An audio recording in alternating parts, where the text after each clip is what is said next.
You won't believe what happened when a veteran police officer known for his harsh approach on the streets encountered a homeless man during what seemed like a routine night patrol. What started as a common stop, filled with prejudice and contempt, transformed into the most shocking revelation of this officer's entire career. Everything seemed normal until a simple search became the moment that would forever change this man's perspective on hasty judgments and second chances. But I'm getting ahead of myself. Let me tell you this story from the beginning, because the ending, well, you'll have to stick around to discover just how wrong first impressions can be. The city never truly sleeps, but at 2:47 a.m. on this particular Tuesday in November, downtown felt more like a slumbering giant than a living, breathing organism. The streetlights cast long, amber shadows across the cracked pavement, creating an almost theatrical backdrop for the events that were about to unfold. Steam rose from manholes like ghostly fingers reaching toward the starless sky, while the distant hum of late-night traffic provided a constant low-frequency soundtrack to the urban landscape. Officer Marcus Thompson had been patrolling these streets for 20 years, and in all that time, he'd developed what he called street sense, an ability to spot trouble before it fully materialized. Tonight, as he drove his patrol car slowly down Fifth Avenue, his trained eyes scanned the familiar territory with the methodical precision of a predator surveying his domain. The leather of his holster creaked softly as he shifted in his seat, a sound that had become as familiar to him as his own heartbeat. Marcus was 48 years old, built like a linebacker who'd maintained his college physique well into middle age. His crew cut had gone mostly gray over the past 5 years, and the lines around his eyes spoke of countless late nights and difficult decisions. He wore his authority like a second skin, comfortable and unquestioning. In his mind, the world was divided into clear categories: law-abiding citizens and troublemakers, victims and perpetrators, us and them. It was a worldview that had served him well throughout his career, keeping him alive and effective in situations where hesitation could mean the difference between going home to his family or ending up in a body bag. The radio crackled with routine chatter: domestic disturbance on Maple Street, possible break-in at a convenience store across town, nothing requiring his immediate attention. Marcus preferred these quiet hours anyway. They gave him time to think, to observe, to notice the details that others might miss. Tonight, however, his thoughts kept drifting to his daughter Sarah, who was now 23 and working as a nurse at the city hospital. She'd inherited his strong will, but thankfully her mother's compassion, a combination that made her excellent at her job, but occasionally frustrating as a daughter, especially when she challenged his more traditional views on law enforcement. As he turned onto a side street that ran behind the old shopping district, Marcus's attention was immediately drawn to movement near the back entrance of Morrison's Electronics. A figure was crouched beside a dumpster, partially obscured by shadows, but clearly rummaging through something. Marcus's hand instinctively moved to his radio as he pulled the patrol car to a stop about 30 feet away, positioning it so his headlights would illuminate the scene without blinding himself. The figure was that of a man, probably in his 40s or 50s, though it was difficult to tell exactly. His clothes were layers upon layers of mismatched garments, a torn denim jacket over what appeared to be multiple shirts, pants that had seen better days, and boots that were held together more by duct tape than original materials. His hair was long and unkempt, and even from this distance, Marcus could see the telltale signs of someone who'd been living rough for quite some time. Marcus sighed deeply, the sound echoing in the quiet interior of his patrol car.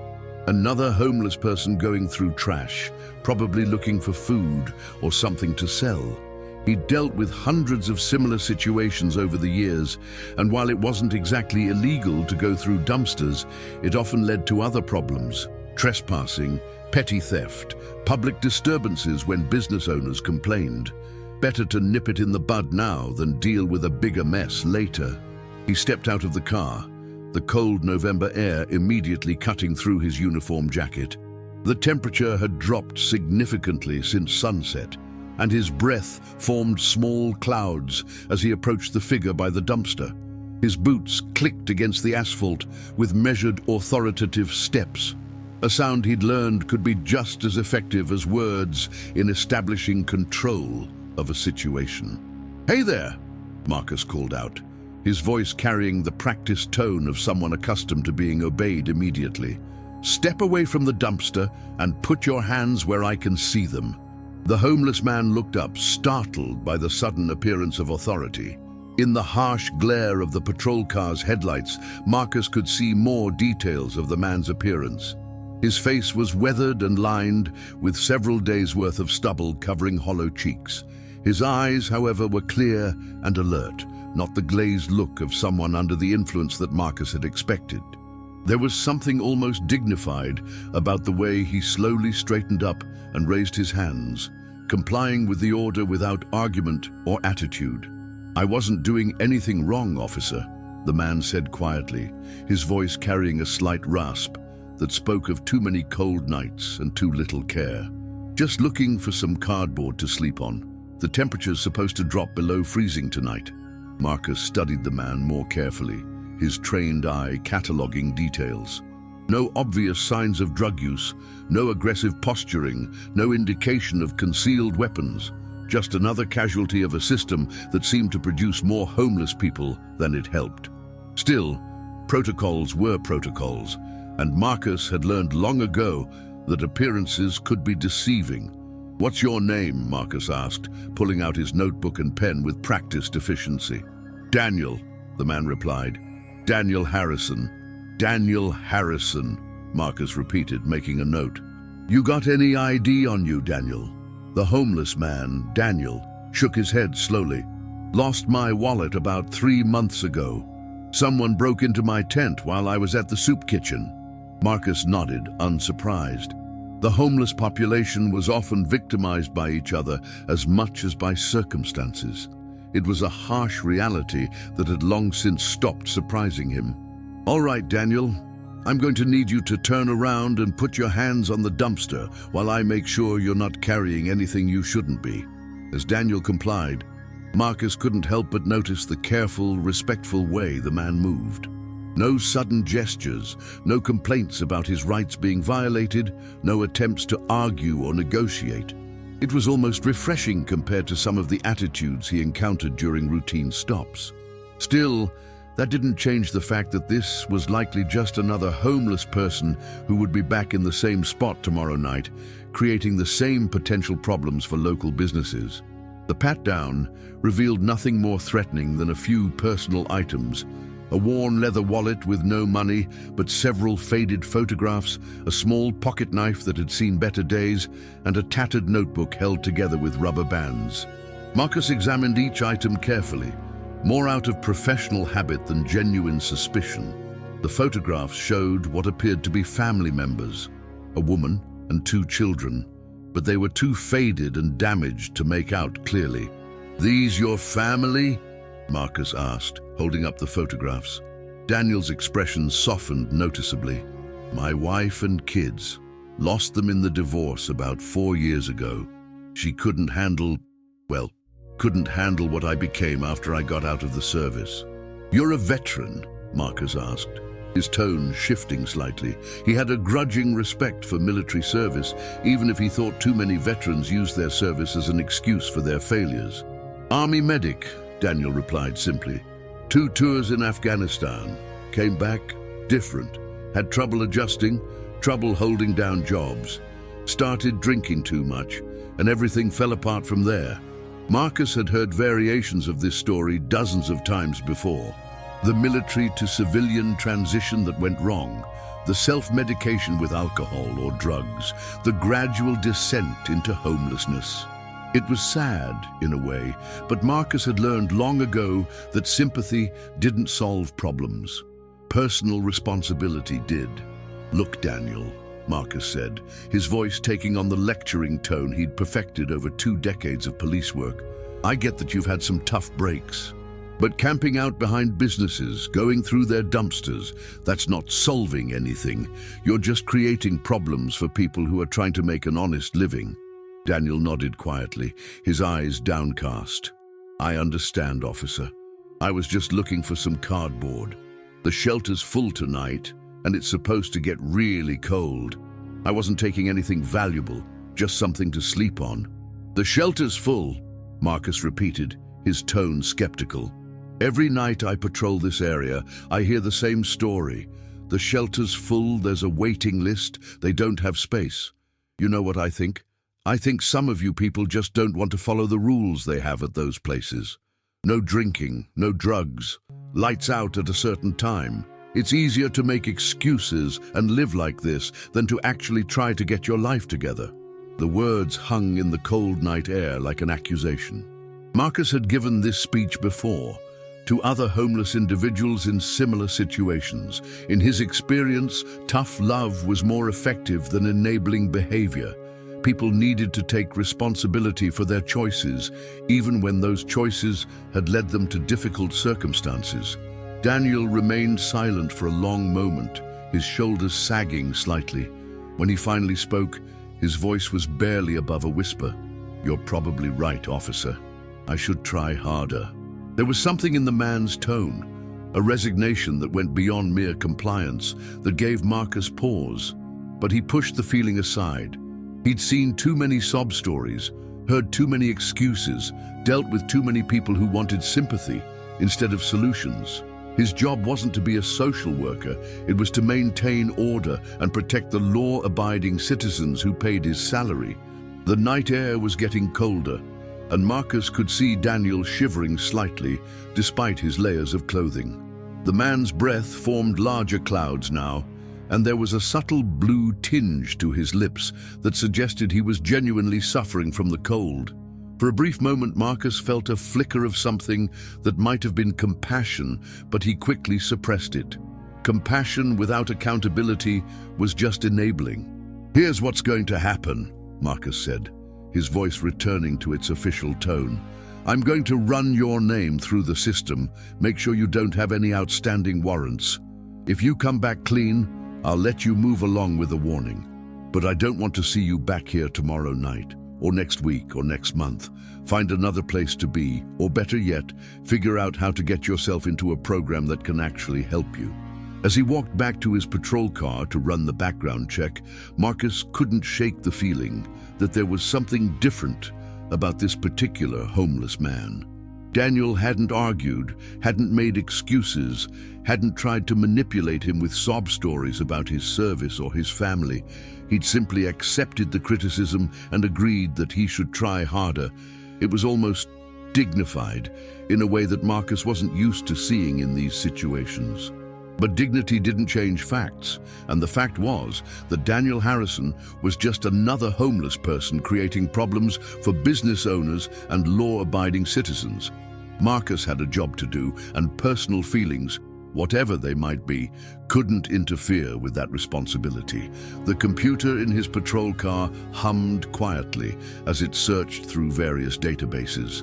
While he waited for the results, Marcus found himself thinking about his own life, his own choices.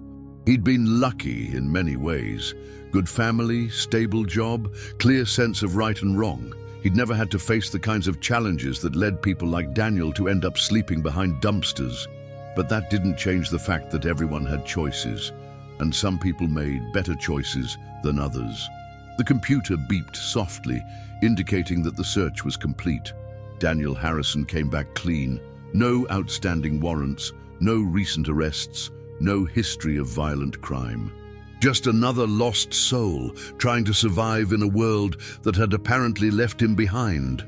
Marcus sat in his patrol car for a moment longer, studying Daniel through the windshield. The man hadn't moved from his position by the dumpster, hadn't tried to walk away or hide anything. He was just standing there, waiting patiently for whatever came next, his hands still visible as instructed. There was something almost military about his posture, the way he stood at a modified attention, accepting authority without question. But then again, maybe that was part of the problem. Maybe people like Daniel were too willing to accept their circumstances, too ready to give up instead of fighting to improve their situation. Marcus had seen it before, people who'd rather live on handouts and charity than do the hard work necessary to rebuild their lives. As he prepared to get out of the car and deliver his verdict, Marcus made a mental note to include this incident in his shift report.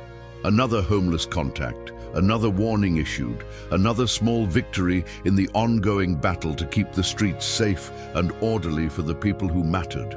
The taxpayers, the business owners, the families trying to live decent lives in an increasingly chaotic world. He had no way of knowing that in the next few minutes, everything he thought he knew about Daniel Harrison and about the nature of judgment itself was about to change forever.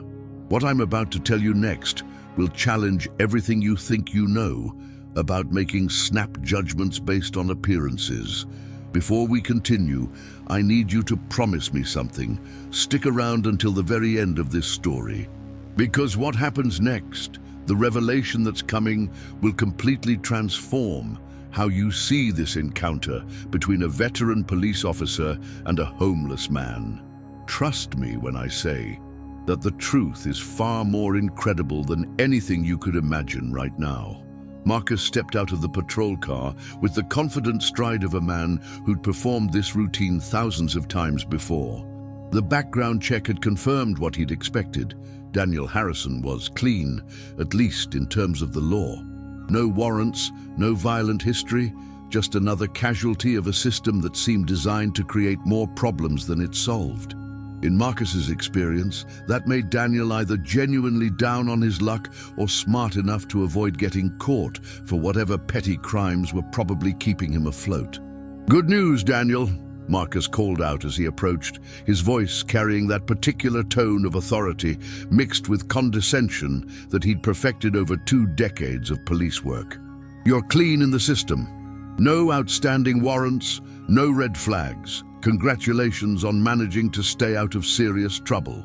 Daniel turned to face him, and in the harsh glare of the patrol car's headlights, Marcus got his first really clear look at the man's face. The weathered features told a story of hardship and exposure to the elements, but there was something else there too.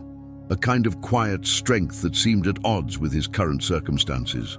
His eyes, though tired and lined with fatigue, held a clarity that Marcus hadn't expected. "Thank you, officer," Daniel replied simply, his voice carrying that same respectful tone he'd maintained throughout the encounter. "I appreciate you taking the time to check." Marcus found himself slightly irritated by the man's composure. In his experience, homeless people usually fell into one of 2 categories when confronted by police. They were either belligerent and argumentative, claiming their rights were being violated, or they were pathetically grateful for any scrap of human decency, groveling and begging for mercy. Daniel's calm acceptance of the situation didn't fit either pattern, and Marcus wasn't quite sure how to process that. "Here's the thing though, Daniel," Marcus continued, his voice taking on the lecturing tone that his wife had often criticized, but that he'd found effective in his professional life. "Clean record or not, you're still a problem waiting to happen. You're sleeping behind businesses, going through their dumpsters, probably panhandling during the day and making customers uncomfortable. You might not be breaking any major laws right now, but you're creating an environment that leads to bigger problems." As he spoke, Marcus began to circle Daniel slowly, a technique he'd learned early in his career to maintain psychological control of a situation. It was a subtle form of intimidation designed to keep the subject off balance and reinforcement the officer's authority. Daniel didn't react to the movement, simply turning his head slightly to maintain eye contact as Marcus moved. "You see, Daniel," Marcus continued, his voice gaining momentum as he warmed to his theme, "it's not just about what you're doing right now, it's about what you represent. When business owners see people like you camped out behind their stores, it sends a message. It says this is a neighborhood where anything goes, where standards don't matter, where people can just give up on themselves and expect society to accommodate their failures." The cold November air seemed to grow even sharper as Marcus spoke, and he could see Daniel's breath forming larger clouds with each exhalation. The man was clearly suffering from the cold, his layers of mismatched clothing providing inadequate protection against the dropping temperature. But Marcus had learned long ago that sympathy without accountability was just enabling behavior that needed to change. "I've been doing this job for 20 years, Marcus said, his voice carrying the weight of what he considered hard-earned wisdom. "I've seen hundreds of people in your exact situation. You know what the difference is between the ones who turn their lives around and the ones who die in alleyways? Personal responsibility. The willingness to admit that your choices, Daniel, led you to where you are right now." Daniel listened without interruption, his expression remaining neutral despite the increasingly harsh tone of Marcus's lecture. There was something almost stoic about his silence, a quality that reminded Marcus of soldiers he'd known who'd learned to endure criticism without complaint. But that only made Marcus more determined to break through what he saw as a facade of false dignity. "You mentioned you're a veteran," Marcus continued, his voice taking on a sharper edge. "You want to know what I think about that? I think it's convenient. I think it's an excuse that too many people use to avoid taking responsibility for their failures. Yeah, war is tough. Yeah, coming home is an adjustment. But plenty of veterans manage to reintegrate into society without ending up in the gutter. What makes you so special that you couldn't handle what thousands of other people handled just fine?" For the first time since the encounter began, Marcus saw a flicker of something cross Daniel's face. Not anger exactly, but a tightening around the eyes that suggested the words had hit their mark. Good, Marcus thought. Maybe some tough love would finally get through to this man where sympathy and social services had obviously failed. "The way I see it," Marcus pressed on, encouraged by the reaction, "you've got two choices here. You can keep making excuses, keep telling yourself that the world owes you something because you served in the military, keep blaming your ex-wife or the economy or whatever other convenient scapegoat you've found for your problems. Or you can grow up, take responsibility for your life, and start making the kind of choices that lead somewhere other than dumpster diving behind electronics stores." The words hung in the cold air between them like an accusation. Marcus had given variations of this speech dozens of times before to other homeless individuals, to repeat offenders, to anyone who seemed to be looking for sympathy instead of solutions. In his experience, people needed to hear hard truths, even if, especially if, those truths were uncomfortable. Daniel remained silent for a long moment, his eyes focused on something beyond Marcus's shoulder. When he finally spoke, his voice was even quieter than before. "You're right, officer. I have made bad choices. I should have been stronger." The admission should have been satisfying, but something about Daniel's tone made Marcus feel oddly unsettled. There was no defensiveness in the words, no hidden anger or resentment, just a simple acceptance that seemed to go deeper than mere compliance. It was as if the man had heard these criticisms before, not just from police officers, but from himself in the dark hours when he was alone with his thoughts and his failures. Marcus found himself studying Daniel's face more carefully, looking for signs of deception or manipulation. In his experience, people who accepted criticism this readily were usually trying to work some kind of angle, hoping that apparent contrition would earn them lenient treatment. But Daniel's expression remained open and honest, without the calculated quality that Marcus had learned to recognize in practiced manipulators. "I'm glad you can admit that," Marcus said, though he felt less satisfaction in the admission than he'd expected. "That's the first step toward actually changing your situation, but admitting you've made mistakes isn't enough. You need to start making different choices, starting tonight." As he spoke, Marcus began to notice details about Daniel that he'd initially overlooked. The man's clothes, while obviously old and worn, were relatively clean. His hair, though long and unkempt, didn't have the greasy, matted quality that Marcus associated with people who'd completely given up on personal hygiene. Even his posture, despite the obvious fatigue and cold, maintained a kind of dignity that seemed inconsistent with his circumstances. "Let me ask you something, Daniel," Marcus said, his tone shifting slightly as curiosity began to mix with his professional skepticism. "How long have you been living like this?" "About 2 years," Daniel replied without hesitation. "Maybe a little longer. It's hard to keep track of time when every day is just about surviving until the next one." 2 years, Marcus repeated, making a note in his mental file. "That's a long time to be on the streets without getting into serious trouble. Most people in your situation end up with arrest records, usually for petty crimes or public disturbances. How have you managed to stay clean?" Daniel's shoulders rose in a slight shrug. "I try to keep to myself. I don't drink or use drugs. Can't afford them, and they just make things worse. I follow the rules, even when the rules seem designed to make life harder for people like me." There was no self-pity in the statement, no attempt to garner sympathy. Just a simple description of survival strategies that suggested a level of self-discipline that Marcus hadn't expected. It was beginning to dawn on him that Daniel Harrison might not fit neatly into the categories he usually used to classify the homeless population. "What about during the day?" Marcus pressed. "How do you spend your time when you're not looking for places to sleep?" "I help out at the community center sometimes," Daniel said. "They let me volunteer in exchange for meals. I read to kids in the literacy program, help with maintenance work. Nothing official, they can't put me on the payroll without an address, but they let me contribute where I can." Marcus felt a moment of cognitive dissonance. The picture Daniel was painting of his daily life didn't match the stereotypes that had guided Marcus's assumptions about homeless people. This wasn't someone who'd simply given up and was living off charity and handouts. This was someone who was trying to maintain dignity and purpose despite circumstances that would have broken many people completely. But that realization only made Marcus more frustrated, not less. If Daniel was capable of volunteering at community centers and staying out of trouble, why was he still living on the streets? Why hadn't he found a way to turn his life around?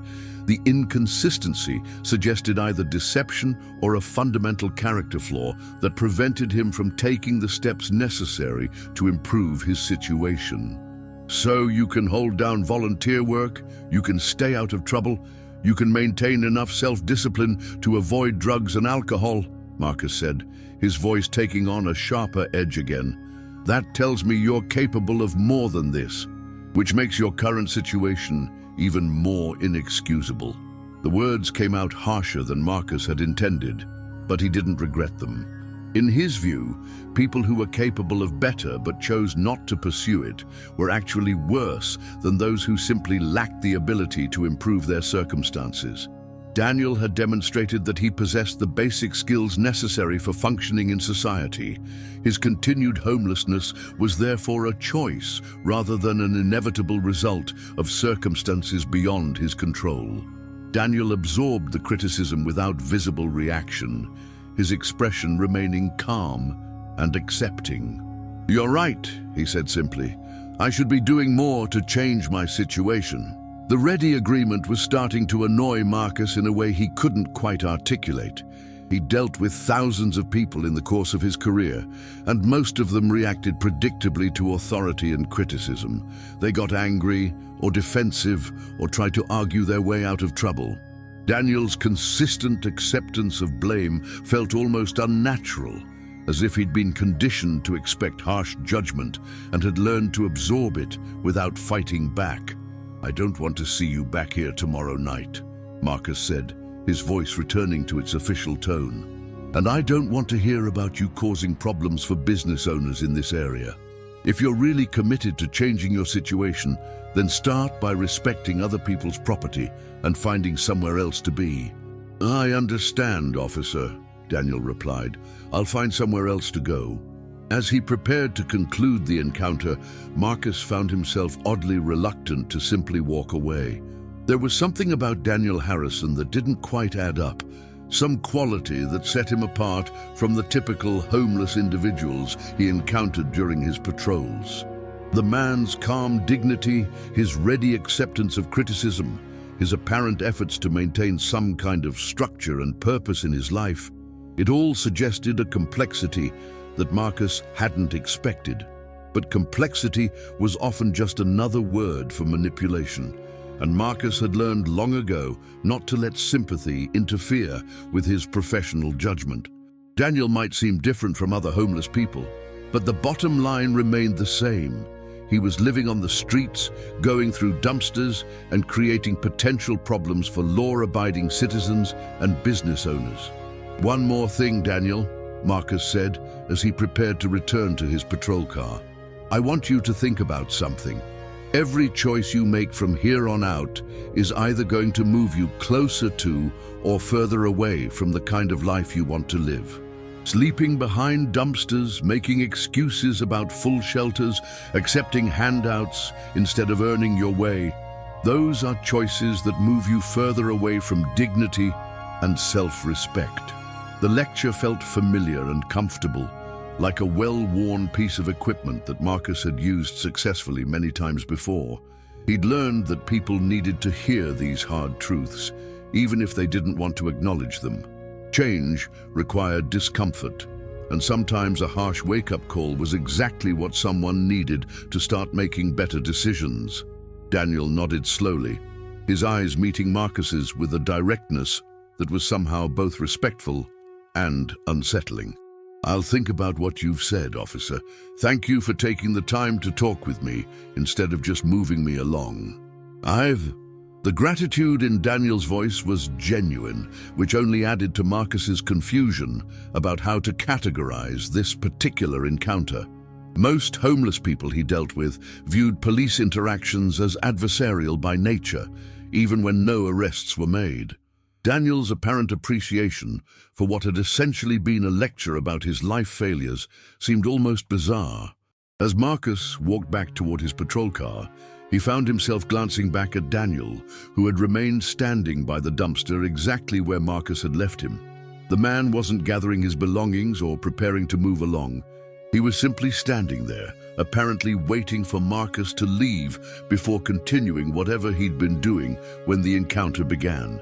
There was something almost military about Daniel's patience, his willingness to wait for official permission before resuming his activities.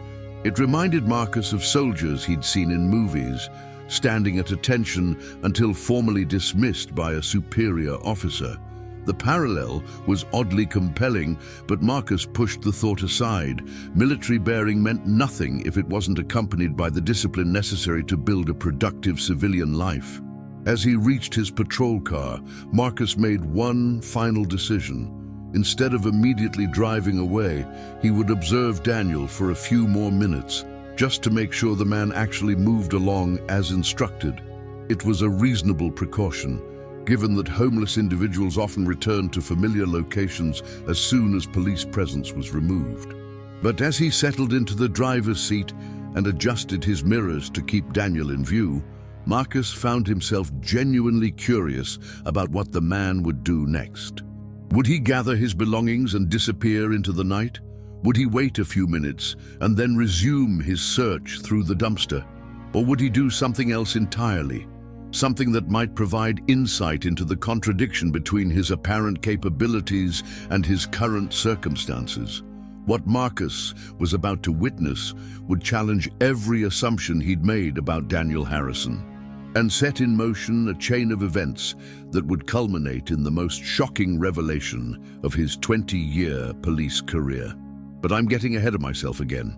For now, let me just say that sometimes the most important moments in our lives come disguised as routine encounters with people we think we understand completely. The next few minutes would prove that Marcus Thompson understood nothing at all about the man standing by that dumpster in the cold November night. Marcus settled into the driver's seat of his patrol car, adjusting the rearview mirror to maintain a clear view of Daniel Harrison. The man hadn't moved from his position by the dumpster, still standing exactly where Marcus had left him, with that same military-style posture that had been nagging at the edge of his consciousness throughout their encounter. The patrol car's heater hummed quietly, creating a sharp contrast between Marcus's comfort and Daniel's obvious suffering in the cold night air. Through the windshield, Marcus watched as Daniel finally began to move, but not in the way he'd expected. Instead of gathering whatever belongings he might have hidden and walking away, Daniel bent down and began carefully sorting through items near the dumpster. Not rummaging through trash, as Marcus had initially assumed, but organizing what appeared to be personal possessions that had been neatly arranged on a piece of cardboard. The methodical nature of Daniel's movements caught Marcus's attention. There was nothing frantic or desperate about his actions. Instead, he moved with the deliberate precision of someone following an established routine, checking and rechecking items as if conducting an inventory. Marcus found himself leaning forward slightly, trying to get a better view of what exactly Daniel was doing. From his vantage point, Marcus could see Daniel handling what appeared to be several small objects, examining each one carefully before placing it in a particular location on the cardboard. The process took several minutes, and throughout it all, Daniel's movements remained calm and purposeful. It wasn't the behavior Marcus expected from someone who'd just been lectured about taking responsibility for his failures. The radio in Marcus's patrol car crackled to life, startling him from his observation. Unit 47, we have a domestic disturbance at 1247 Oak Street. Neighbors reporting loud arguing and possible sounds of violence. Marcus reached for the radio, but hesitated before responding. The call was outside his immediate patrol area, and other units were probably closer to the scene. More importantly, something about Daniel's behavior was compelling his attention in a way that surprised him. The man's careful, methodical actions seemed to tell a story that contradicted everything Marcus thought he knew about homeless individuals and their daily survival strategies. Unit 47, please respond, the dispatcher repeated, her voice carrying a note of urgency. Marcus keyed the radio. Dispatch, this is Unit 47. I'm currently engaged in a situation that requires monitoring. Unit 23 should be closer to that Oak Street address. Copy that, Unit 47. Unit 23, please respond to the domestic at 1247 Oak Street. As the radio chatter continued with other units coordinating their response, Marcus returned his attention to Daniel. The man had finished his organization process and was now standing quietly beside the dumpster, but not in the same position where Marcus had left him. Instead, he'd moved to a spot that provided better lighting from a nearby street lamp, and he appeared to be reading something, a piece of paper or possibly a small book. The sight of a homeless man reading in a back alley at nearly 3 a.m. struck Marcus as so incongruous that he briefly wondered if he was misinterpreting what he was seeing. But as he watched, Daniel's behavior clearly indicated focused reading, turning pages, occasionally pausing to reread sections, even making what appeared to be notes in the margins. Marcus found himself genuinely puzzled. In his experience, homeless individuals used the late-night hours for activities directly related to survival, finding shelter, searching for food, or engaging in petty crimes to fund their basic needs. Recreational reading seemed like a luxury that someone in Daniel's circumstances couldn't afford, both practically and psychologically. But there was more. As Daniel read, his posture and movement suggested not just literacy, but education.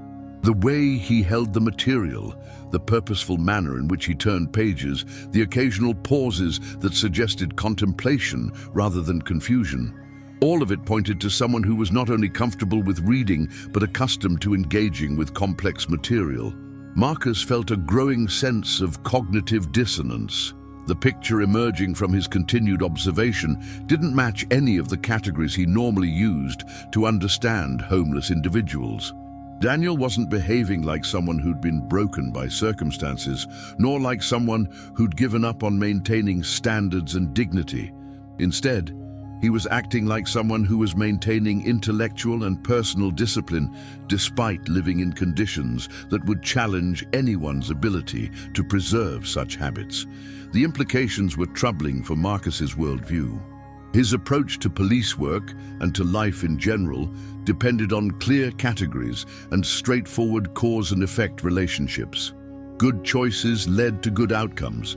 Bad choices led to bad outcomes. People who ended up homeless had generally made a series of poor decisions that reflected character flaws or personal weaknesses. It was a framework that had served him well throughout his career, providing clarity and moral certainty in situations that might otherwise seem confusing or morally ambiguous. But Daniel Harrison was challenging that framework in ways that Marcus couldn't easily dismiss. The man's behavior suggested discipline, education, and self-respect, qualities that should have prevented him from ending up in his current circumstances, or at least should have enabled him to escape those circumstances by now. Marcus shifted in his seat, trying to get a better angle on what Daniel was reading.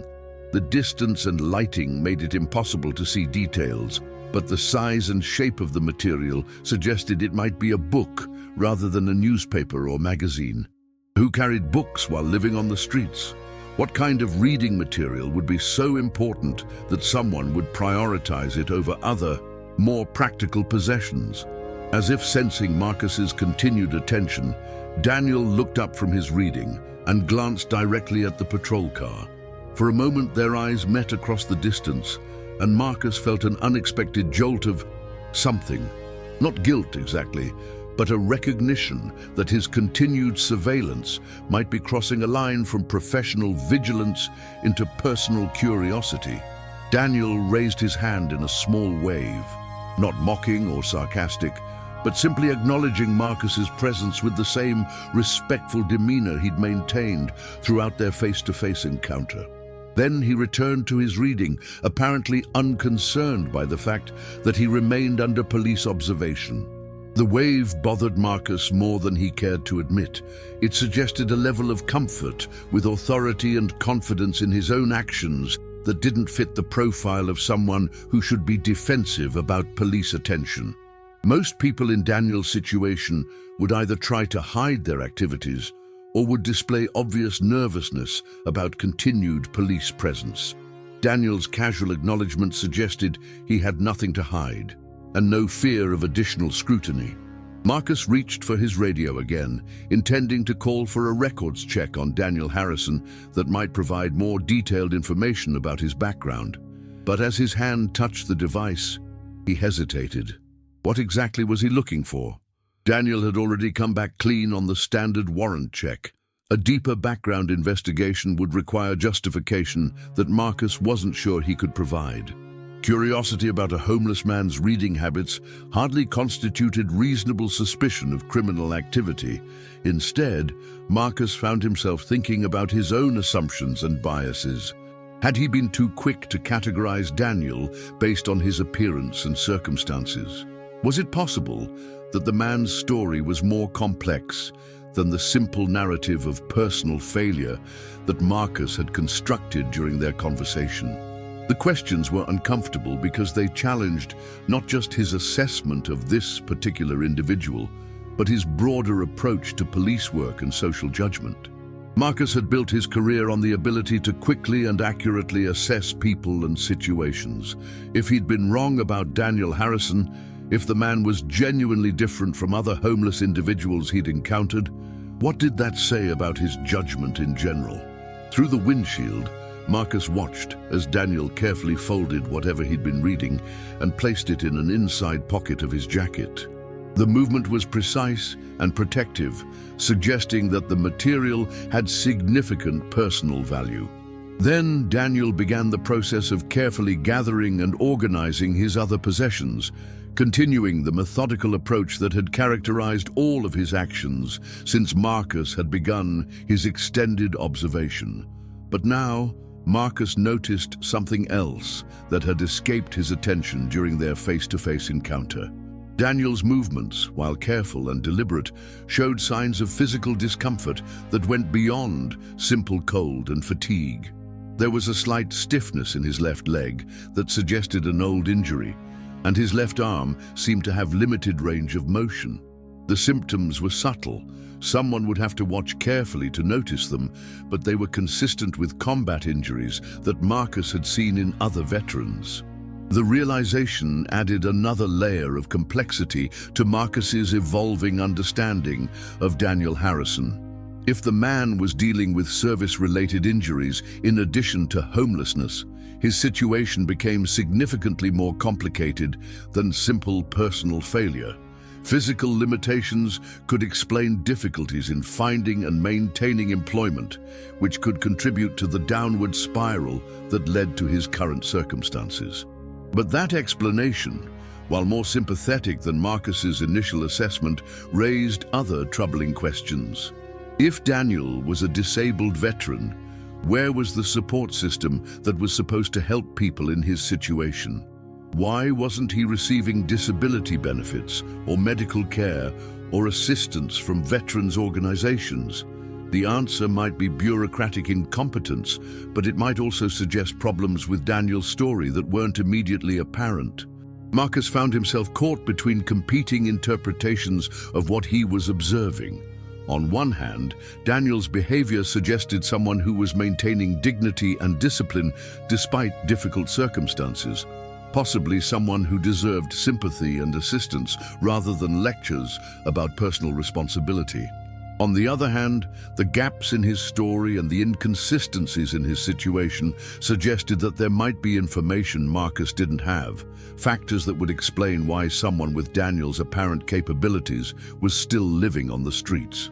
The ambiguity was frustrating for someone accustomed to clear-cut situations and straightforward moral judgments.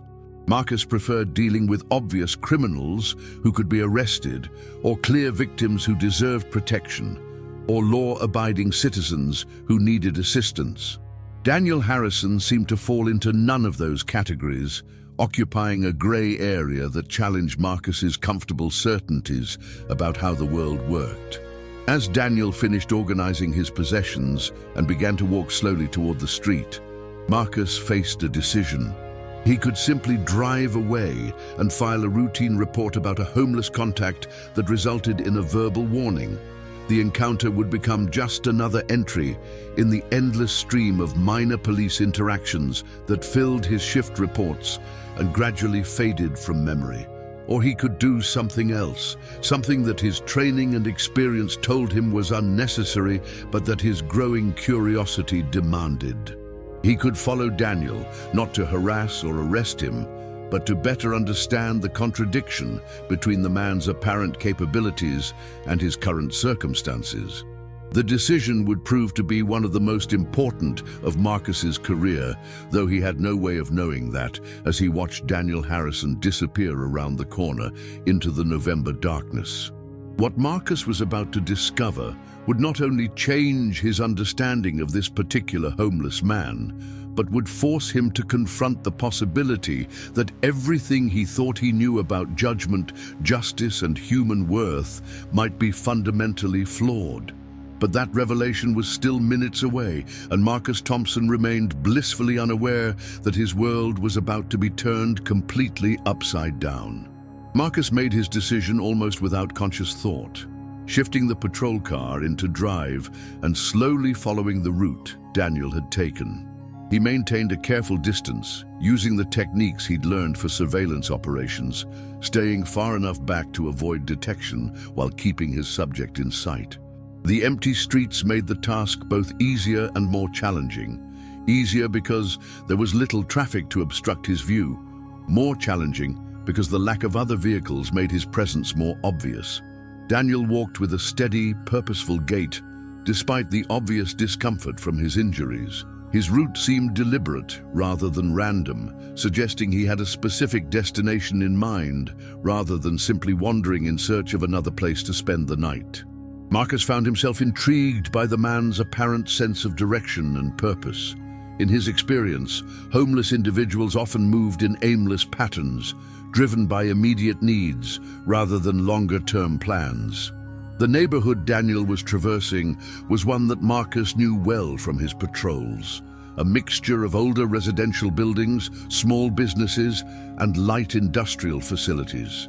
It wasn't an area where homeless people typically congregated, lacking both the services that attracted them and the hiding places that provided shelter.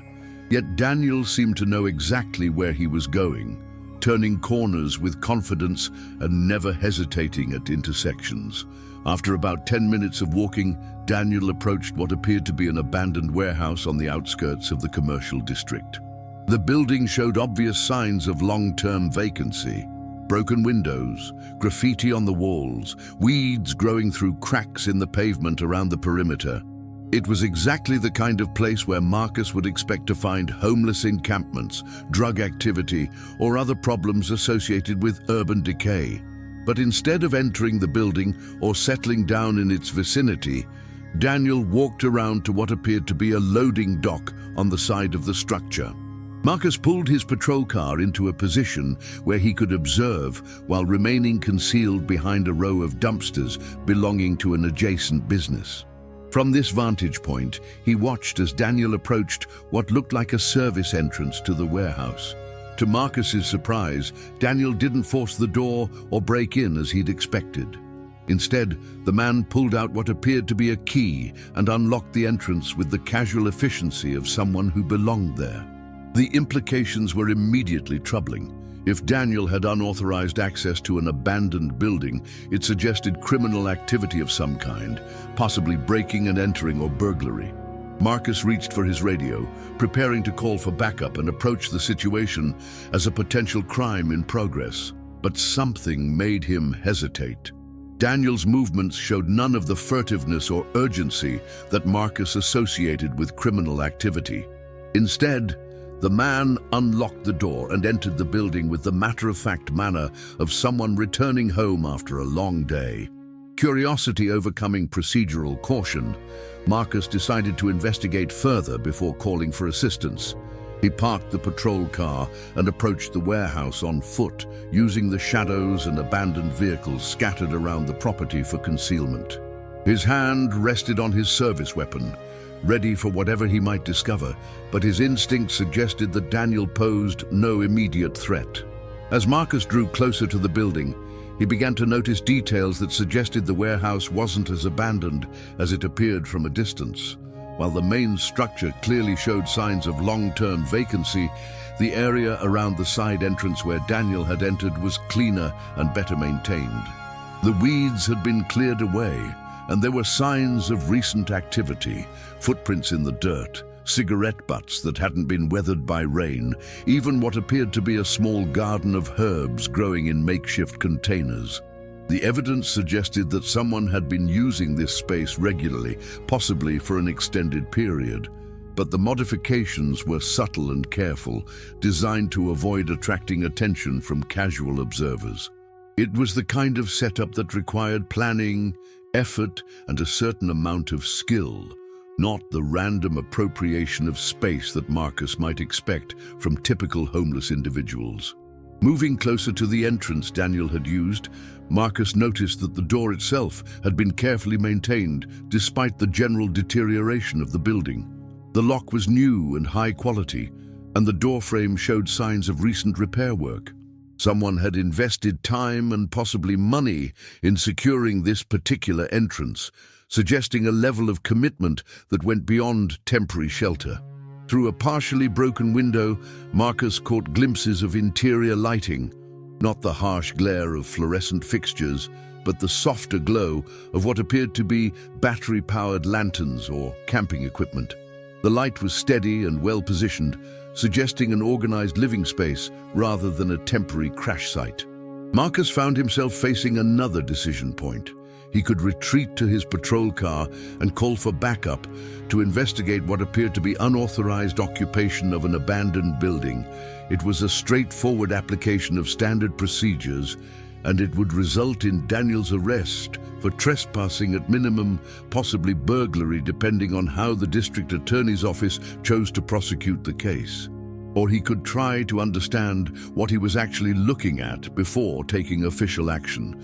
The evidence suggested that Daniel's situation was more complex than simple homelessness, and Marcus's growing curiosity about the man's contradictions was beginning to override his procedural instincts.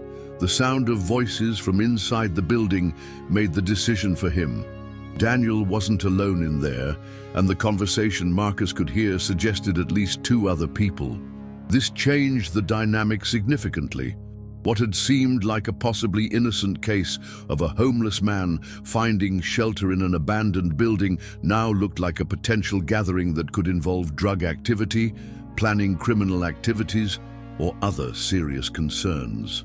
Marcus moved closer to the broken window, positioning himself where he could hear the conversation more clearly while remaining concealed. What he heard, however, was nothing like what he'd expected. Instead of the harsh, urgent tones he associated with criminal planning, the voices were calm and conversational. Even more surprising, the topic of conversation seemed to be medical procedures. The bleeding had stopped, but I was worried about infection, Daniel was saying, his voice carrying clearly through the broken window. In field conditions, you have to balance the risk of leaving foreign material in the wound against the trauma of trying to extract it without proper surgical tools. That's exactly the kind of thinking that saved my life, replied another voice, this one older and raspier. If you'd tried to dig that shrapnel out of my leg with the equipment we had, I probably would have bled out right there. Marcus felt a jolt of confusion.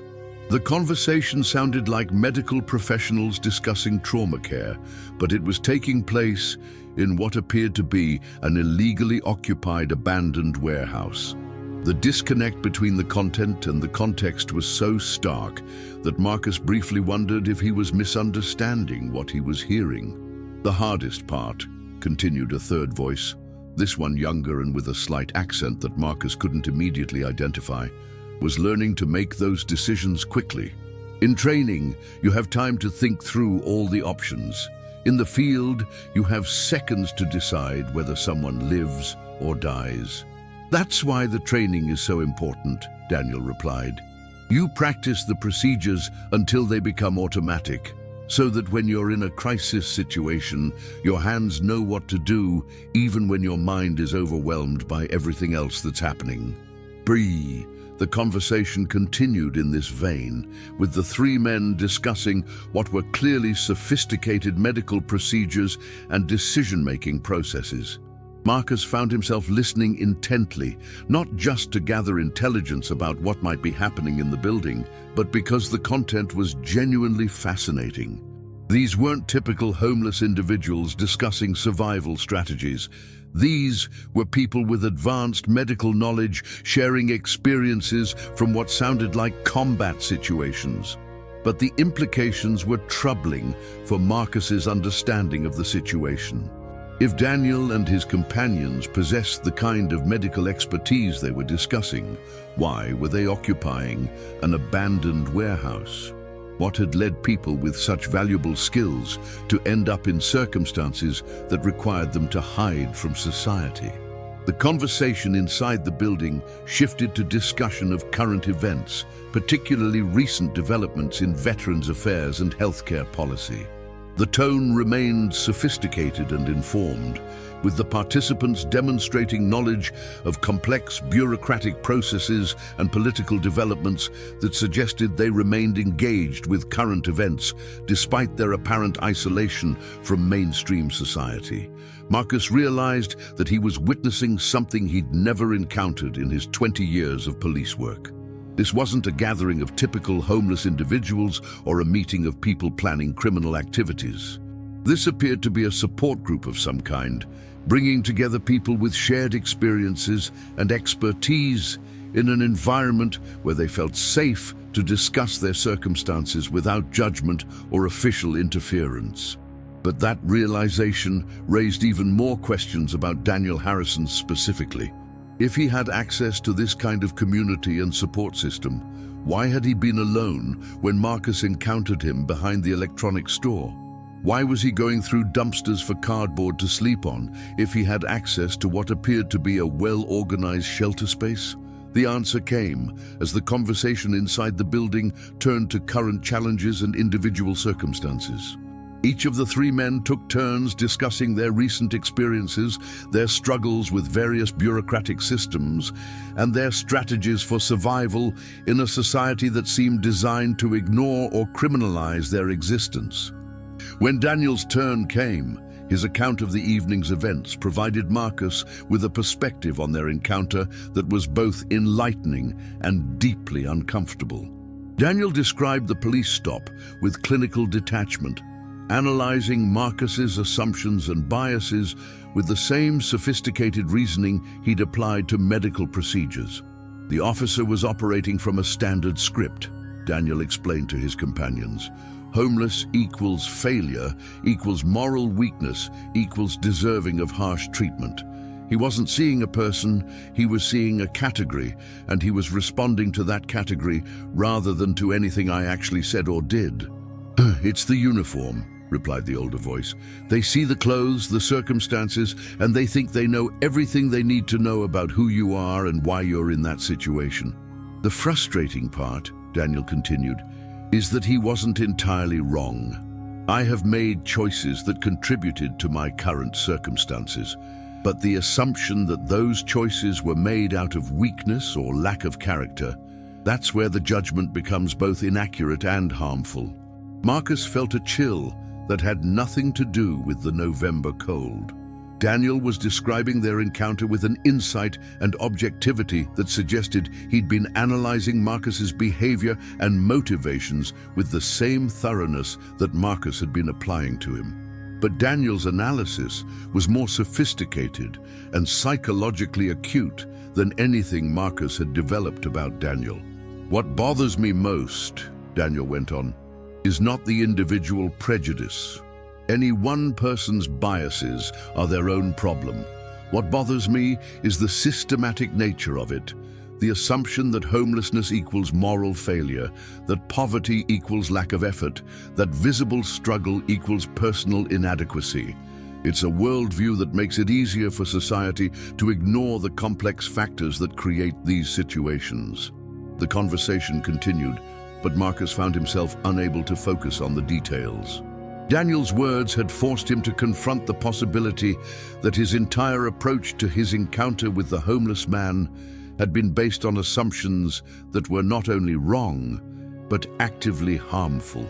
The comfortable certainties that had guided his career, the clear categories of right and wrong, deserving and undeserving, victim and perpetrator, were crumbling under the weight of evidence that the world was far more complex than his framework could accommodate. But the most disturbing aspect of Daniel's analysis wasn't its criticism of Marcus's behavior.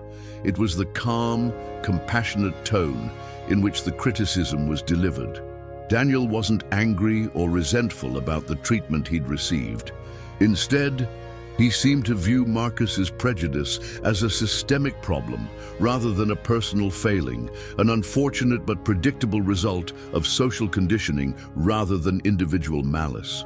The generosity of Daniel's interpretation made Marcus's harsh judgment of him seem even more cruel in retrospect.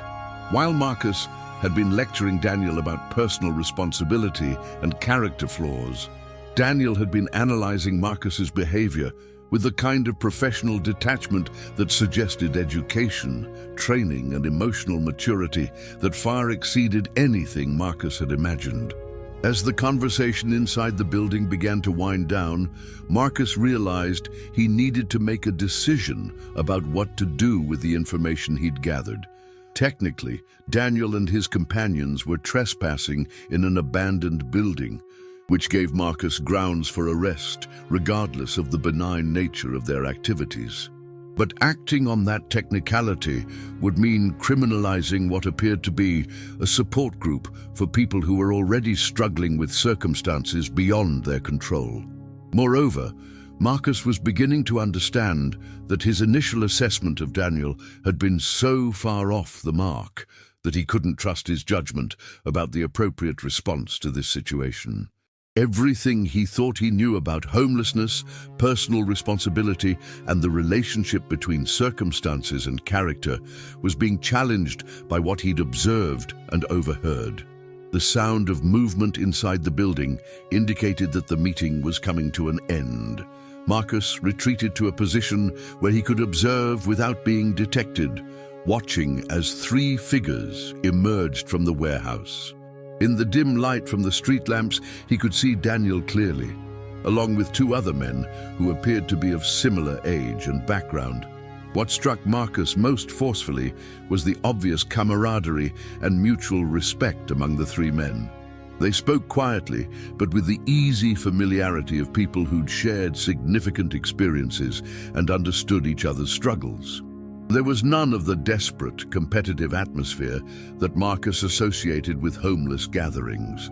No signs of the mental illness or substance abuse that he'd been trained to expect in such situations. Instead, these men interacted with the dignity and mutual support that Marcus might expect to see among military veterans or medical professionals, or any other group united by shared expertise and common challenges. The realization that he might be observing exactly such a group, military veterans with medical training, began to coalesce in Marcus's mind, bringing with it implications that made him deeply uncomfortable about his earlier treatment of Daniel. As the 3 men said their goodbyes and began to head in different directions, Marcus faced the most important decision of his police career. He could follow Daniel back to wherever the man was planning to spend the night, potentially gathering more information about his circumstances and daily survival strategies. He could investigate the warehouse more thoroughly, possibly discovering evidence that would help him understand how this apparent support network operated. Or he could do something unprecedented in his 20 years of law enforcement. He could acknowledge that he'd been wrong about Daniel Harrison and try to find a way to make amends for the harsh judgment and cruel treatment he'd inflicted based on prejudice and assumptions rather than evidence and understanding. What Marcus chose to do next would not only determine the immediate outcome of this encounter, but would set in motion events that would force him to confront the most shocking revelation of his entire career. Because what he was about to discover about Daniel Harrison would challenge not just his professional assumptions, but his fundamental understanding of heroism, sacrifice, and the complex factors that shape human destiny. But first, Marcus had to overcome 20 years of conditioning that told him his authority and judgment were unquestionable, and find the courage to admit that sometimes a veteran police officer could be completely, utterly wrong about the people he was sworn to serve and protect. Marcus sat in his patrol car for nearly 10 minutes after the 3 men had dispersed, wrestling with emotions and realizations that challenged everything he thought he knew about his work and himself. The conversation he'd overheard had shattered his comfortable assumptions about Daniel Harrison specifically, and homelessness in general, leaving him in the unfamiliar position of questioning not just his assessment of this particular situation, but his broader approach to police work and social judgment. The most disturbing aspect wasn't that he'd been wrong about Daniel. Cops made mistakes in judgment all the time, and Marcus had certainly misread people before. What bothered him most was the systematic nature of his error. He'd seen a homeless man and immediately constructed an entire narrative about personal failure, moral weakness, and character flaws, without bothering to gather actual evidence to support those conclusions. Daniel's respectful demeanor, his clear intelligence, his obvious efforts to maintain dignity despite difficult circumstances, Marcus had dismissed all of these indicators because they didn't fit his preconceptions about what homeless people were like. Even more troubling was the realization that his harsh treatment of Daniel had been motivated not by concern for public safety or law enforcement, but by a desire to feel superior to someone he perceived as having failed in life.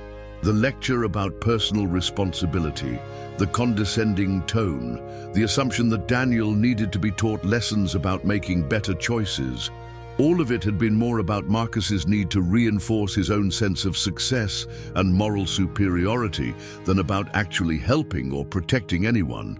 But dwelling on his mistakes wouldn't solve anything. Marcus had been wrong, but he was still a police officer with responsibilities and authority. The question now was what to do with the knowledge he'd gained and the insights he'd developed about Daniel's situation. Simply pretending the encounter had never happened would be the easiest course, but it would also mean abandoning Daniel to continue struggling with circumstances that Marcus now understood were far more complex than simple personal failure. Marcus started the patrol car and began driving slowly through the neighborhood, not following any particular route, but simply moving while he thought through his options. The radio continued its stream of routine calls, noise complaints, minor traffic accidents, requests for welfare checks on elderly residents, normal police work, the kind of straightforward situations where right and wrong were clearly defined and his role was unambiguous. But Marcus found his thoughts returning obsessively to Daniel Harrison and the conversation he'd overheard in the warehouse. The three men had discussed medical procedures with the expertise of trained professionals, analyzed current events with the sophistication of educated observers, and supported each other with the camaraderie of people who'd shared significant challenges. Everything about their interaction suggested capabilities and character that were completely at odds with Marcus's initial assessment of Daniel as a failure who needed to take responsibility for his poor choices. The contradiction forced Marcus to confront questions he'd never seriously considered before. What factors led people with obvious intelligence and skills to end up living on the streets? Why wasn't the support system for veterans working for people who clearly deserved help? How many other homeless individuals had he encountered and dismissed without bothering to understand their actual circumstances? As these questions churned through his mind, Marcus realized that his patrol route had unconsciously taken him back toward the area where he'd first encountered Daniel. He wasn't sure what he hoped to accomplish by returning to the scene, but something compelled him to complete this circle, to revisit the place where his assumptions had first been challenged. The alley behind Morrison's Electronics looked different now, though nothing had physically changed since Marcus had left it an hour earlier. The same dumpster stood in the same position, the same streetlight cast the same amber glow, the same cold November wind carried the same urban sense. But Marcus's perception of the space had been fundamentally altered by what he'd learned about the man he'd found there. He parked the patrol car in the same position he'd used during the original encounter and stepped out into the cold night air. Walking slowly toward the dumpster, Marcus tried to reconstruct the scene from Daniel's perspective rather than his own. What had the homeless man seen when a police car pulled up with its headlights blazing? What had he felt when confronted by an armed officer who immediately began treating him as a problem to be solved rather than a person to be understood? The answers were uncomfortable but important. Daniel had probably felt vulnerable and defensive, but had maintained his composure and dignity despite being placed in a position where he had no power and no recourse if the encounter went badly. He'd answered questions respectfully, accepted criticism without argument, and complied with instructions without complaint, all while being lectured about personal responsibility by someone who clearly had no understanding of his actual circumstances. Marcus found himself standing in the exact spot where he delivered his harsh lecture about choices and consequences.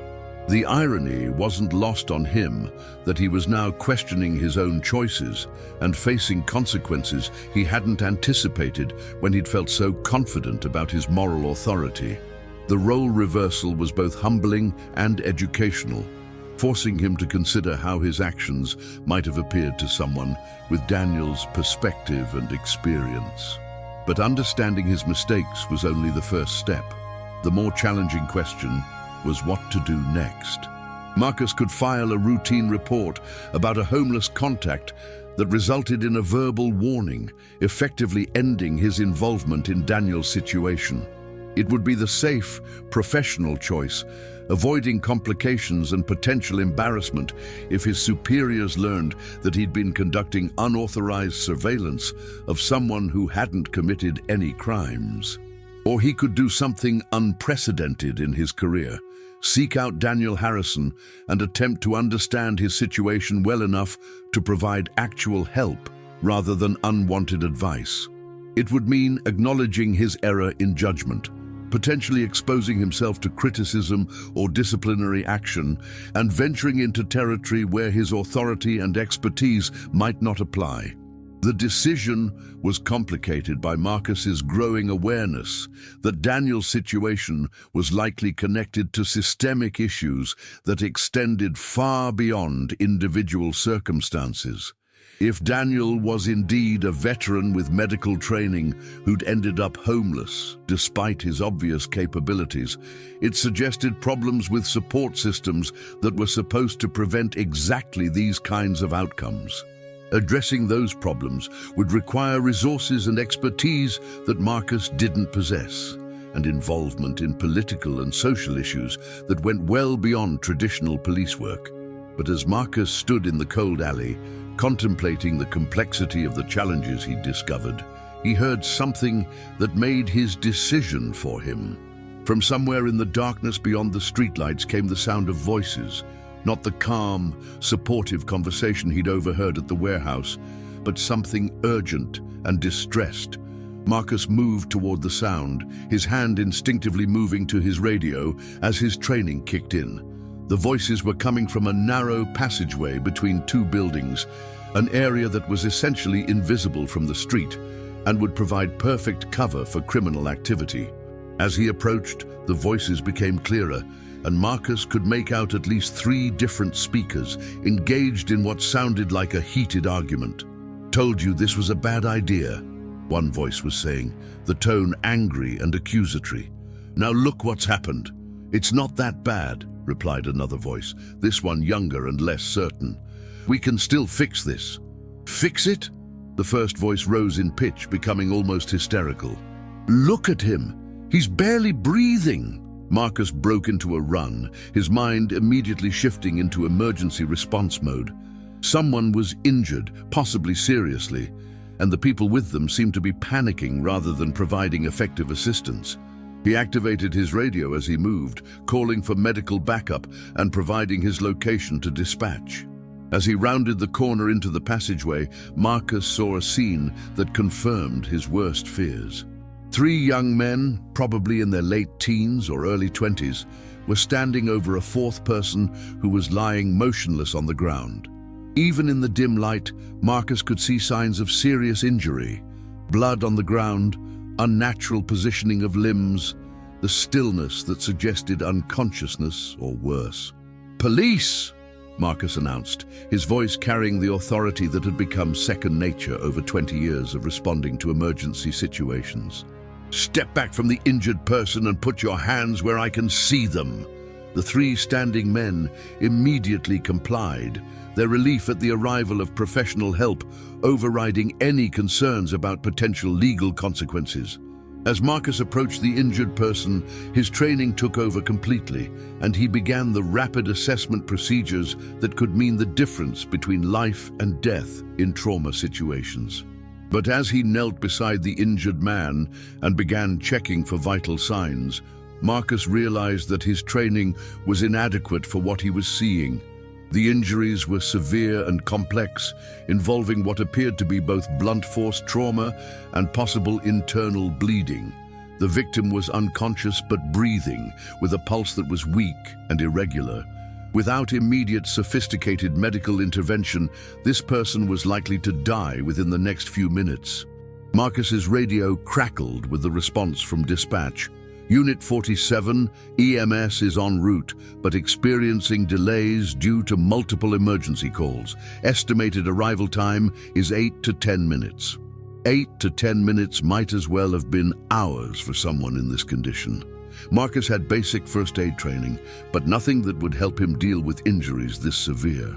He could try to stabilize the victim and control bleeding, But without advanced medical knowledge, his efforts might do more harm than good.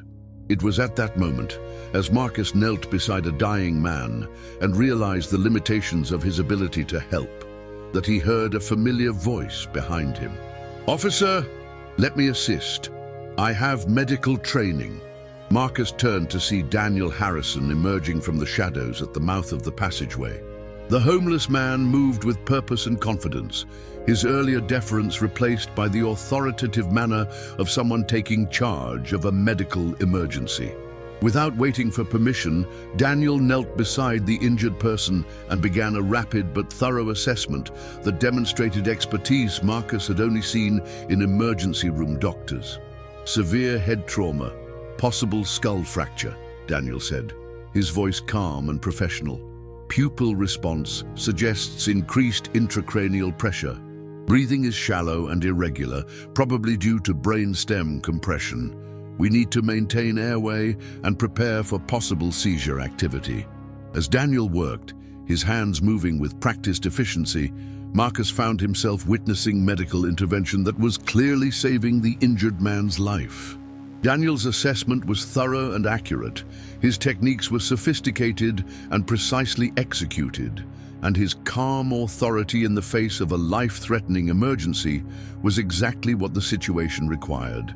But the most shocking realization for Marcus wasn't Daniel's medical expertise.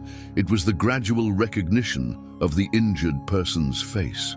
As Daniel worked to stabilize the victim and prepare him for transport, Marcus began to understand that he was looking at someone he knew, someone whose identity would transform this entire encounter from a routine emergency response into the most personally significant moment of his police career. Because lying unconscious in that dark passageway, being kept alive by the skilled intervention of the homeless man Marcus had lectured about taking responsibility for his failures, was Sarah Thompson, Marcus's own daughter. The world seemed to stop as the recognition hit Marcus with the force of a physical blow. His daughter, his pride and joy, the nurse who'd inherited his strong will and her mother's compassion, was lying critically injured in a back alley, being treated by the same homeless man he'd dismissed as a failure just hours earlier. The irony was so stark, the reversal of his assumptions so complete, that Marcus felt his entire worldview collapse in the span of a single heartbeat. But there was no time for shock or self-recrimination. Sarah was dying, and Daniel Harrison, the man Marcus had judged so harshly, was the only thing standing between her and death. Everything else, Marcus's pride, his assumptions, his comfortable certainties about right and wrong, became irrelevant in the face of his daughter's need for the medical expertise that Daniel possessed. "What do you need me to do?" Marcus asked, his voice barely recognizable as his own. Daniel looked up from his patient assessment, and for a moment their eyes met with complete understanding. All the tension from their earlier encounter was gone, replaced by shared focus on the only thing that mattered: saving Sarah Thompson's life. "Help me turn her into recovery position," Daniel said. "Carefully, we need to protect her cervical spine while maintaining airway clearance, and keep talking to her. Sometimes unconscious patients can hear voices, and familiar voices can help them fight to stay alive." As Marcus helped Daniel move his daughter into a safer position, he found himself following the instructions of the homeless man he'd treated with such contempt just hours earlier. The reversal was complete and absolute. Daniel had become the authority figure, the person with crucial expertise, while Marcus had been reduced to an anxious helper whose only qualification was his love for the patient. But even more than the role reversal, what struck Marcus was Daniel's complete lack of vindictiveness or satisfaction at the dramatic change in their circumstances. Despite the harsh treatment he'd received, Daniel showed no sign of enjoying Marcus's helplessness or vulnerability. Instead, he worked with single-minded focus on saving Sarah's life, treating her with the same professional competence he would have shown for any patient. "She's going to be okay," Daniel said quietly as they waited for the ambulance to arrive. "The injuries are serious, but she's young and strong. If we can get her to a trauma center within the next few minutes, she has an excellent chance of full recovery." Marcus nodded, unable to speak around the emotion that was threatening to overwhelm him. His daughter was alive, and she was alive because of the intervention of a man he'd dismissed as worthless. The debt he owed Daniel Harrison could never be repaid. But more than that, the entire foundation of his worldview had been revealed as not just wrong, but dangerously, cruelly wrong. The sound of approaching sirens filled the air, and Marcus knew that within minutes, Sarah would be receiving the advanced medical care she needed. But he also knew that this night had changed him in ways that went far beyond his relationship with his daughter. Everything he thought he knew about judgment, assumptions, and human worth had been challenged and found wanting. As the ambulance arrived and paramedics took over Sarah's care, Marcus found himself standing beside Daniel Harrison, watching professionals continue the work that the homeless man had begun. The paramedics treated Daniel with obvious respect, asking for his assessment and deferring to his expertise in ways that made clear his medical credentials were both real and significant. "Dr. Harrison," one of the paramedics said, "your field assessment was excellent. The interventions you performed probably saved her life." Dr. Harrison, the homeless man who'd been going through dumpsters for cardboard to sleep on, was a doctor. The man Marcus had lectured about personal responsibility and taking charge of his life was someone with the training and expertise to literally save lives. The contradiction was so stark that Marcus felt physically dizzy as he tried to process the implications. But even as his mind reeled from this revelation, Marcus realized that the night's surprises weren't over. Because as the ambulance pulled away, carrying Sarah toward the trauma center where she would recover from her injuries, Daniel Harrison turned to Marcus with an expression of recognition that suggested their connection was even deeper than either of them had realized. "Officer Thompson," Daniel said quietly, "I think there's something you should know about your daughter and me. This isn't the first time our paths have crossed." And with those words, Marcus understood that the most shocking revelation of this entire night was yet to come. Because what Daniel was about to tell him would not only explain how a doctor had ended up homeless, but would reveal a connection between Daniel and Sarah that went back years. A connection that would force Marcus to confront the ultimate irony of his harsh judgment of the man who had once again saved his daughter's life. The story Daniel Harrison was about to tell would complete Marcus Thompson's transformation from a judgmental cop who thought he understood the world to a humbled man who realized he understood nothing at all. Marcus felt his legs grow weak as Daniel's words sank in. The night had already delivered more shocks than his worldview could accommodate, but the suggestion that there was an even deeper connection between Daniel and Sarah seemed impossible to process. He found himself gripping the side of a nearby building for support, his mind racing through possibilities while his heart hammered with a combination of gratitude, fear, and growing realization that nothing about this situation was what it had seemed. What do you mean?" Marcus managed to ask, his voice barely above a whisper. The confident authority that had characterized his police work for 20 years had evaporated completely, leaving him feeling like a lost child in need of guidance rather than a law enforcement officer in control of a situation. Daniel looked down at his hands, which were still stained with Sarah's blood from the medical intervention he'd performed. In the harsh light from the street lamps, Marcus could see the exhaustion and emotional weight that Daniel had been carrying throughout their encounter. But there was also something else in his expression, a sadness that seemed to go deeper than his current circumstances, touching on memories and experiences that had shaped his life in fundamental ways. "It was about 3 years ago," Daniel began, his voice taking on the careful, measured tone of someone revisiting painful memories. "I was still practicing medicine then, working in the emergency department at City General. Still had my house, my practice, my life together. This was before everything fell apart.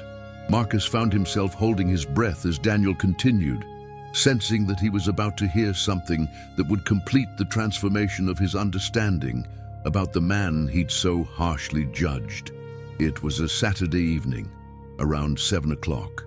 I was just finishing my shift when the ambulance brought in a young woman who'd been in a serious car accident.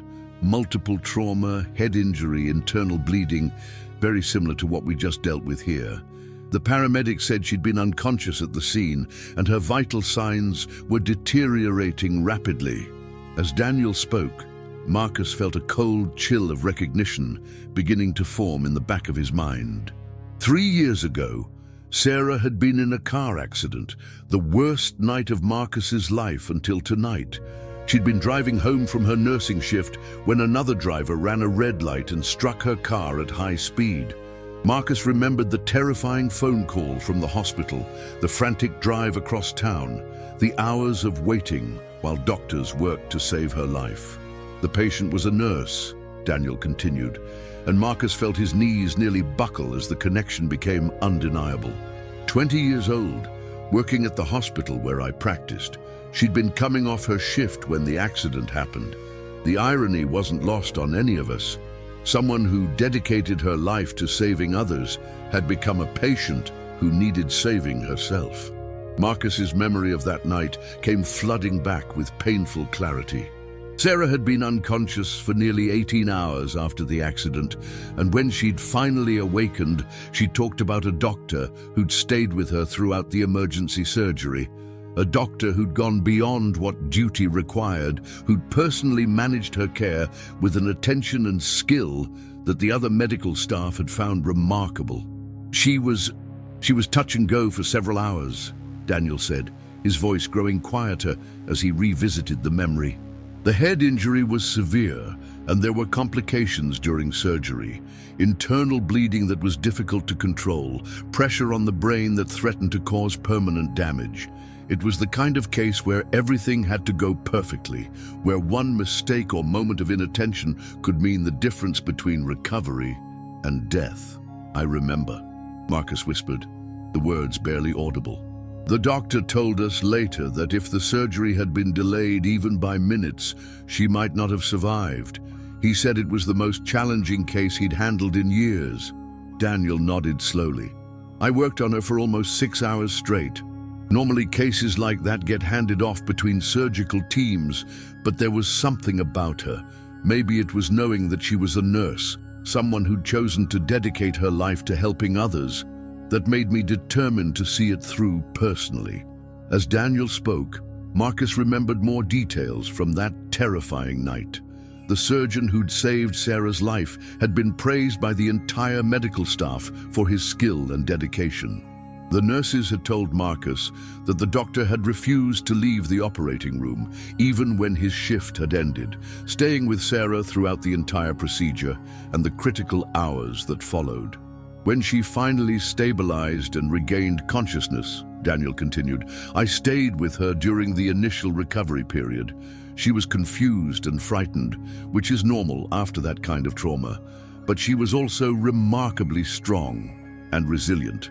Even in her condition, she was asking about other patients, worried about whether her absence from work was creating problems for her colleagues. Marcus felt tears beginning to form in his eyes as he remembered Sarah's first words upon waking up. She'd asked about the other driver, wanting to know if he'd been injured in the accident that had nearly killed her. Even in her own moment of greatest vulnerability, her first concern had been for someone else's well-being. I told her then that she was going to make an exceptional nurse, Daniel said, his voice filled with genuine warmth despite his current circumstances.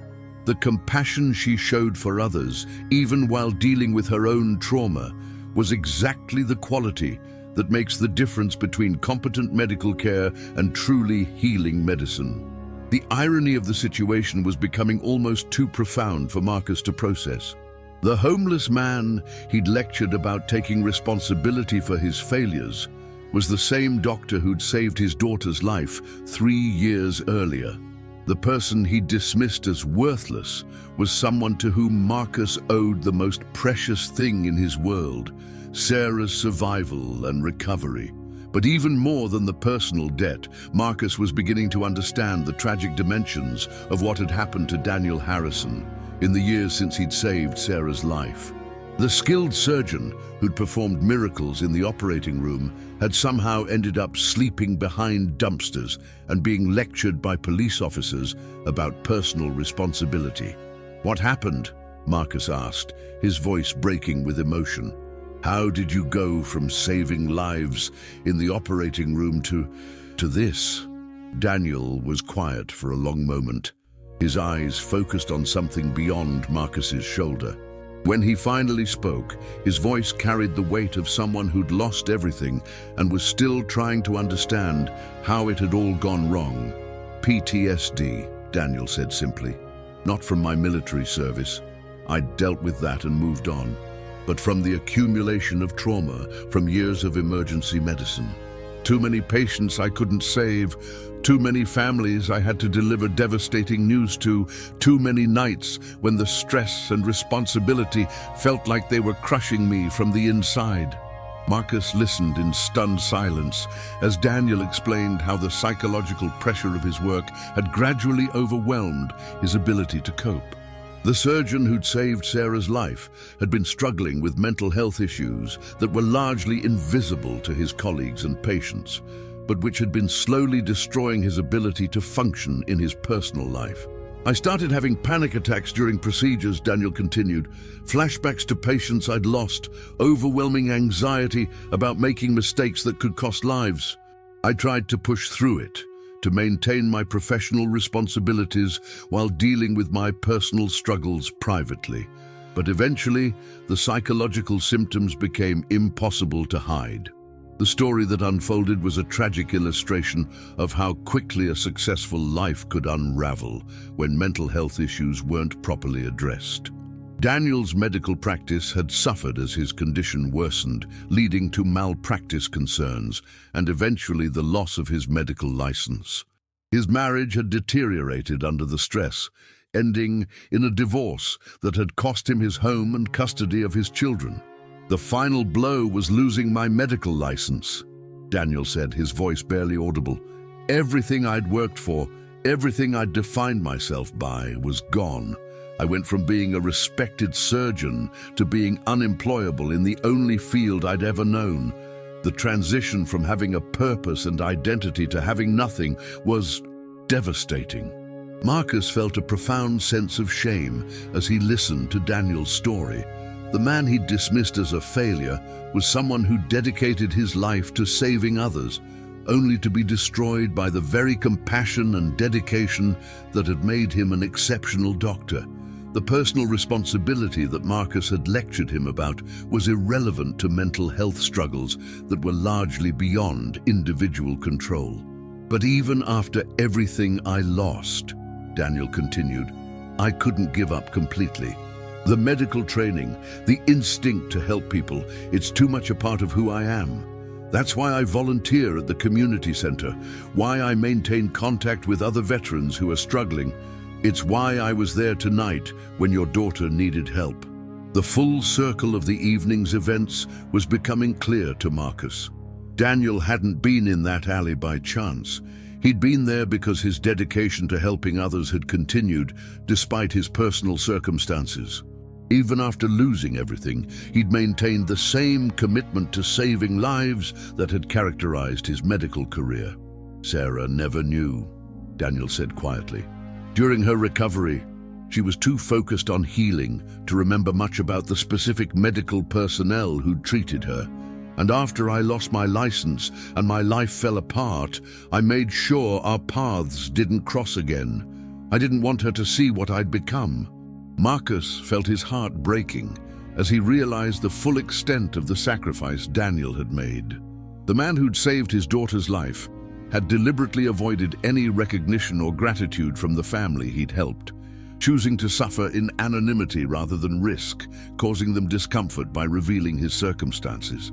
"You saved her life," Marcus said, his voice thick with emotion. 3 years ago and again tonight. And I treated you like a homeless man who needed to take responsibility for his failures," Daniel finished gently. "You saw what anyone would see, someone who appeared to have given up, someone whose circumstances suggested personal inadequacy. You weren't wrong to make those assumptions based on the information available to you." But Marcus knew that Daniel's generosity was more than he deserved. The harsh judgment he'd inflicted hadn't been based on reasonable assessment of evidence. It had been based on prejudice and the need to feel superior to someone he perceived as having failed in life. The fact that his assumptions had been so completely wrong didn't excuse the cruelty with which he'd delivered them. "I was wrong," Marcus said, the words feeling inadequate but necessary. "Not just about your circumstances, but about my right to judge you at all. I had no idea what you'd been through, what you'd sacrificed, what you'd contributed to the world. I saw a homeless man and decided I knew everything I needed to know about your character and your worth." Daniel nodded slowly, accepting the apology with the same dignity he'd shown throughout their encounters. "The system makes it easy to judge people based on appearances," he said. "When someone's circumstances are visible, but their story is hidden, it's natural to fill in the gaps with assumptions. The problem isn't individual prejudice. It's the broader social narrative that equates visible struggle with personal failure." As they stood together in the cold November night, Marcus felt the full weight of how completely his worldview had been transformed. The confident certainties that had guided his police work for 20 years had been revealed as not just wrong, but dangerous. His assumptions about homelessness, personal responsibility, and human worth had been shattered by the revelation that the man he'd judged so harshly was a hero who'd saved his daughter's life twice. But even more than the personal revelation, Marcus was beginning to understand the broader implications of what he'd learned. If Daniel Harrison, a skilled surgeon and military veteran, could end up homeless due to circumstances largely beyond his control, how many other people had Marcus misjudged based on their appearances and circumstances? How many individuals had he dismissed as failures when they were actually casualties of systems that had failed them? The questions were uncomfortable, but they were also necessary. The transformation of Marcus's understanding wasn't just about one homeless man. It was about the need to approach every human encounter with humility and openness rather than prejudgment and assumed moral superiority. As the sound of additional emergency vehicles filled the air, probably responding to the incident with Sarah, Marcus realized that this night would mark a fundamental change in how he approached his work and his life. The man who'd started his shift, confident in his ability to quickly assess and categorize people, would finish it humbled by the recognition that human stories were infinitely more complex than his assumptions could accommodate. "Thank you," Marcus said to Daniel, the words carrying far more weight than simple gratitude for medical assistance. "For saving her life, both times. For showing me that I don't understand the world as well as I thought I did. For responding to my ignorance with grace instead of anger."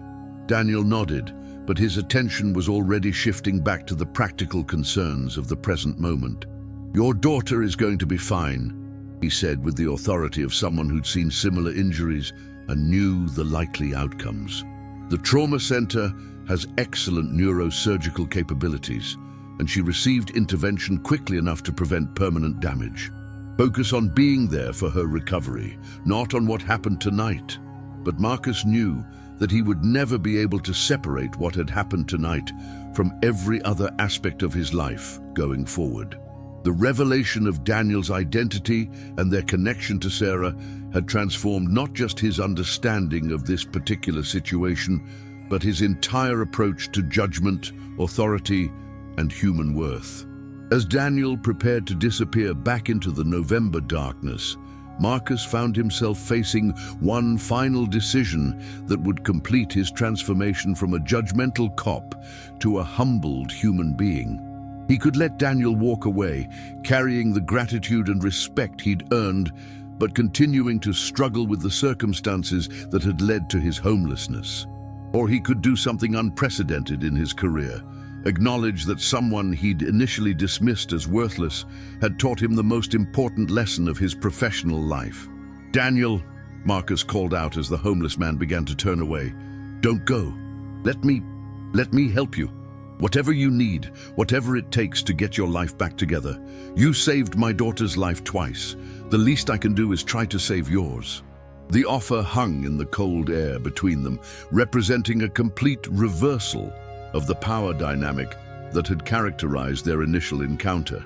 Marcus, the authority figure who'd lectured Daniel about taking responsibility, was now asking to be allowed to help the man he'd so harshly judged. Daniel turned back with a slight smile, the first genuine warmth Marcus had seen from him all night. "That's very kind of you, Officer Thompson. But the kind of help I need isn't something one person can provide.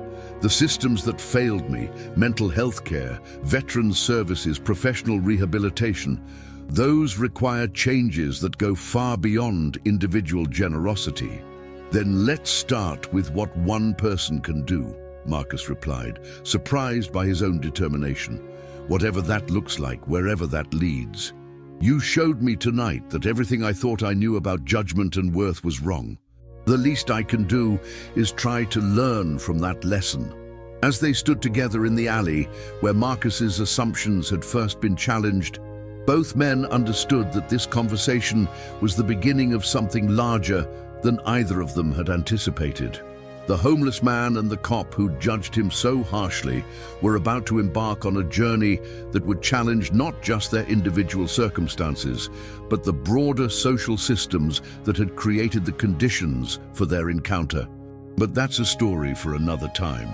For now, what mattered was that Marcus Thompson had learned the most important lesson of his police career: that the people society dismisses as failures might actually be heroes whose stories we've never bothered to understand.